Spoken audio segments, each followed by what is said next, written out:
So guys 100 interior hacks in 100 days day 22. നമ്മൾ already interior ലൈറ്റിങ്ങിനെ പറ്റി discuss ചെയ്തു. So interior lighting ടെമ്പറേച്ചറുകൾ എങ്ങനെ കൊടുക്കാമെന്നാണ് നമ്മൾ ഡിസ്കസ് ചെയ്യുന്നത്. സോ ബേസിക്കലി 3 ഡിഫറെൻറ്റ് ലൈറ്റിംഗ് ആണ് വരുന്നത്. മേജറായിട്ട് വാം വൈറ്റ്, ന്യൂട്രൽ വൈറ്റ്, അതുപോലെ തന്നെ cool white. So first of all warm white colour നമുക്ക് എവിടെ കൊടുക്കാം? ബേസിക്കലി നമ്മൾ കംഫർട്ടബിൾ ആയിട്ട് ഇരിക്കുന്ന ഏരിയാസ് അല്ലെങ്കിൽ കംഫർട്ടബിൾ റൂംസിലൊക്കെയാണ് നമ്മളിത് കൊടുക്കുന്നത്, ടാസ്ക് ബേസ്ഡ് അല്ലാത്ത രീതിയിൽ.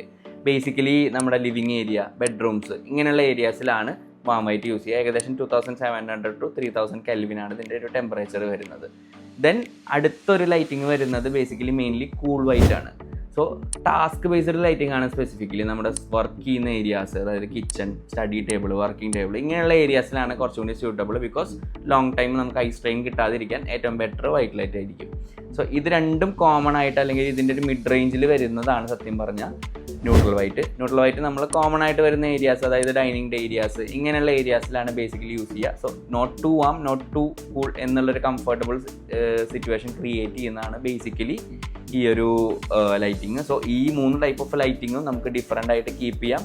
റിക്വയർമെൻ്റ് ഉള്ള ഏരിയാസിന് വേണമെങ്കിൽ നമുക്ക് മൾട്ടി കളർ ലൈറ്റിംഗ് യൂസ് ചെയ്ത് കഴിഞ്ഞാൽ നമുക്ക് സെയിം ഏരിയ തന്നെ പല മൂഡിലേക്ക് ക്രിയേറ്റ് ചെയ്യാൻ പറ്റും എന്നുള്ളതാണ്. So stay tune for the next video.